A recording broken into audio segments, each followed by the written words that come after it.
Hello, I'm Dr. Krista Fritson, and I am going to talk about clinical careers for bachelor students.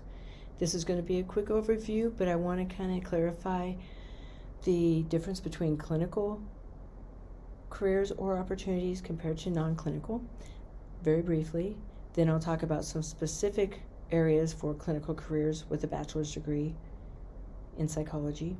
And then I'll talk about some ways to prepare yourself for success. We do have some handouts and some information about opportunities in the community that you can also use that are affiliated with this course. So first, clinical and applied careers are those careers that you're hands-on, that you're working with individuals. Clinical specifically is you're working with individuals with some form of a mental health or behavioral health need, and you're providing a service.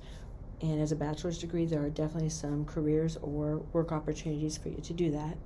Non-clinical careers would be those careers in which you have a degree like forensic psychology, which can be clinical or non-clinical. If you're just doing certain duties or certain activities, it's variable. Industrial organization are non-clinical populations, but you'd still be doing applied psychology, but specific to industrial organizational kinds of skills. So I'm going to focus on those clinical areas, and we have a different video that talks about non-clinical careers, and it includes significant numbers of stats and other information as well. So first, some of the specific areas that you can get positions with a clinical area, within a clinical area with a bachelor's degree.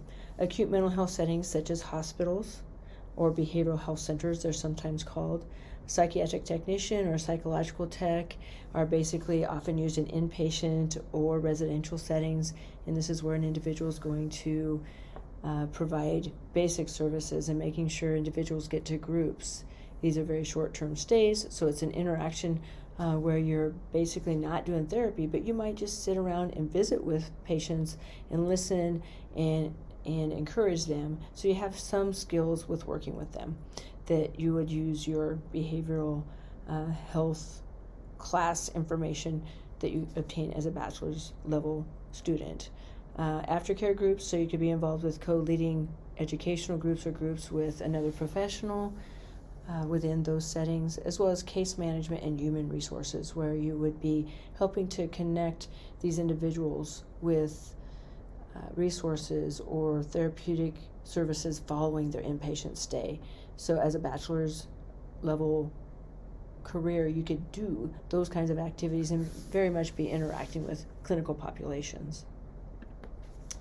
Behavioral health organizations, 3 of the primary organizations in this area are Region 3 Behavioral Health Services, South Central Behavioral Health Services, Buffalo County Community Health Partners. And basically, these organizations work either through legislative grants or other grants that help to fund them to do supportive services for awareness, prevention, some intervention in our community, from anything from suicide prevention or postvention to alcohol use awareness to education or supporting our child care providers, a variety of opportunities with a bachelor's degree in these areas. And our students sometimes prepare themselves by shadowing or working in these agencies and then get positions in these agencies, because our students tend to be very well prepared and you've made connections with them if you actively engage with them.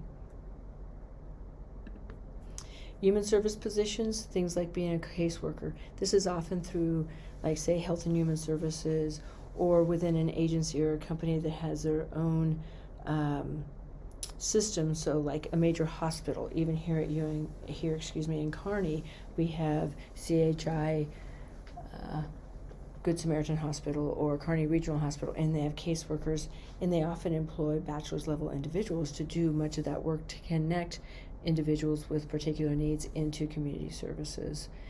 Child Protective Services, specifically within Health and Human Services, works closely with other agencies to provide placements for youth that are in need, or to find protection, to work with the foster care system sometimes, maybe other professional services in behavioral mental health to help provide services with these individuals.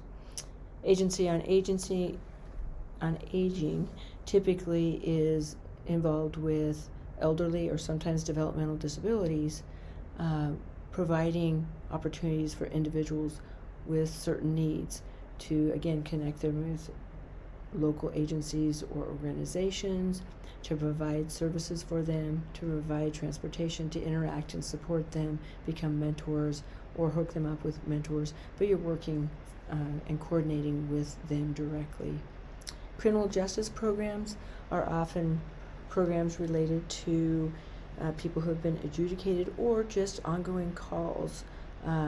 If there's, say, individuals who have repeated phone calls to their home for certain services, there are now positions that within Health and Human Services or law enforcement, bachelor's level individuals can engage with those individuals and help them to find other services, or simply help them to de-escalate while they're working with officers or other organizations within the law system.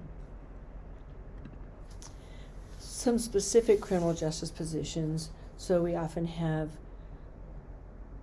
students who graduate from our program with a bachelor's in psychology become law enforcement officers, and sometimes that has resulted in them in being like the behavioral health specialists within their agencies, where they might work with, say, dispatch, or they might go on the calls or be first to be phoned to go on those SWAT calls, or to phone calls where they know that there's someone with a behavioral health concern or an escalated situation. So they would use their clinical skills as a bachelor in psychology to be able to implement those skills to help de-escalate situations and support individuals in those arenas. Diversion programs where they could provide groups or supports within diversion programs. It might be for youth or individuals with substance use difficulties or who have first-time offenses of any sorts, and they would work to do groups or education or maybe even probation or parole officers, but their bachelor's degree can be very helpful because they can use those skills to work with those individuals within those systems. Sometimes they can provide groups either for officers and others in law enforcement for support, or they can use their bachelor's degree psychology skills in providing educational groups or trainings for other officers of understanding mental health concerns and de-escalation strategies. So there's a lot of opportunities in all of these areas, and it's highly differentiated depending on the location a person is in, but there's positions that are quite available in this area.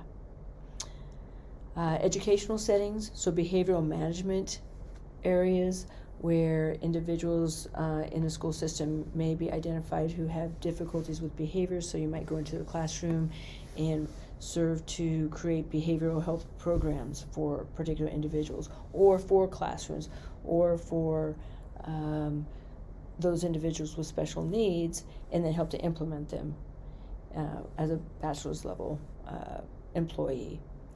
Working with youth who have individual education plans or IEPs in the classrooms, and you might help to create plans for whatever that youth's needs are, or you might sit with them and help them and implement certain plans for their success in the school setting. So that's veering a little away from clinical, but it's still very much working face-to-face, hand-in-hand with individuals with special needs or needs related to behavioral or mental health. So that's somewhat of an overview of opportunities in the field with clinical bachelor's degrees. And you can work with clinical populations in a variety of ways. Sometimes our students are strongly encouraged to set themselves up for success, which is what I'm going to talk about now, some strategies for setting yourself up for success in these areas. And so within the applied areas, it's variable, but in the clinical career areas with a bachelor's degree, you definitely want to take psychopathology course, Psych 407 at University of Nebraska-Kearney, and you also typically would take that your junior year. It is offered in the fall, summer, and spring now. I strongly encourage you to take it in person if you plan to work in clinical areas with a bachelor's degree especially, but even if you plan to go to grad school. And then you would follow that up in the spring of your junior year with Psych 408, Intro to Clinical, but we let you kind of gear that towards what area of interest you have, like if it's physical therapy or occupational therapy or nursing, you can still use that class to benefit you. And then tied to that is 408F, which is a field experience, and you can take that field experience and tie that to Psych 475 sometimes in the fall.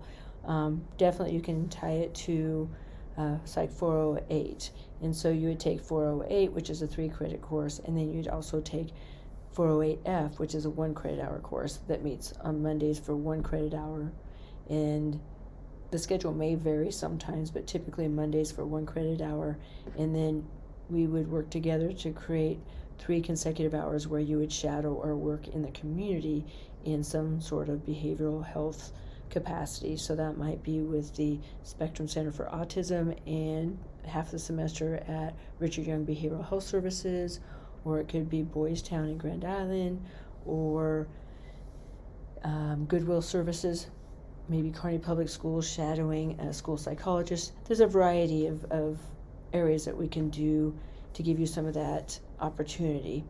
Okay, so I was just covering the experiential learning opportunities, the field experience, but also there's practicum, which is very similar to the field experience, and those locations are very similar. Likewise, if you have an area that you're really interested in, or a connection with someone in the community that might fit into great experiences, we talk about it and we can work with them to create your practicum or field experience as well. But Psych 475 practicum can be taken for 1, 2, or 3 credit hour, and they basically include for 1 credit hour it's 50 clock hours, for 2 it's 100 clock hours, and for Psych 475 3 for 3 credit hours it would be 150 clock hours. And so you would work with your advisor to see if that would fit for you. That's credit for a 400 level class, as well as it gives you some good experiential learning opportunities. And usually individuals will do those opportunities in clinical areas either while they're taking Psych 407 psychopathology or after that. The exception is you can shadow at the Spectrum Center for Autism about any time and possibly even get employment there, which brings me to bullet point number 3, employment. Gaining employment, again, we have a handout in Psych 300 that talks about agencies that you can volunteer or work at and gain employment. And those opportunities definitely set you up for success towards your degree, as well as towards being a front runner and getting a position as a bachelor's level person in clinical areas. Volunteer and service, can't emphasize this enough. Volunteer, get involved, spend time at the mission shelter, being a reader or doing para work in a local school, shadowing at the Autism Spectrum Center. There's a variety of opportunities. The Safe Center in town, all these are 2 clicks away if you look online for opportunities to volunteer or shadow. And like I said, we have a list in our Canvas for Psych 300 as well. Volunteer, provide service, get opportunities, and built in that is also becoming a member of Psychology Club. Our university Psychology Club is very active, and you have plenty of opportunities for service. And when you're volunteering and you're working with Psychology Club, it's a line on your resume to be in Psychology Club, possibly to become an international member of the Honor Society if you meet qualifications and standards. And then also each of those things that you get out there and do is a line on your resume, but also it's active, interactive experiences that will come in very handy when you're out in the real world trying to get a job or a position, or trying for grad school and applying the things that you've learned when you've already had an opportunity to do that through volunteer and service. It makes a huge difference. Network and connections. Get out there, get known. Behavioral Health Education Center in Nebraska provides a monthly opportunity to network with professionals in the field, community partners, therapists, counselors, school counselors, and those pieces of information are on the rolling screen in the department TV area. We have flyers. You can talk with me, but get out there, attend those. When there are walks or service events through Behavioral Health Education Center of Nebraska, that will help you make connections. It will help you be prepared for jobs as a bachelor's degree or get those jobs, because you'll know people will be able to connect your face with positive people in our department and know what you can do because you've made those affiliations and connections early on. So I hope this information is helpful. Good luck this year, and don't hesitate to reach out. And most of all, just say yes. When you have an opportunity, saying yes will give you a heads up and great opportunities compared to those who are not engaging and being actively involved in our department, as well as in service learning and in our community. Have a great day.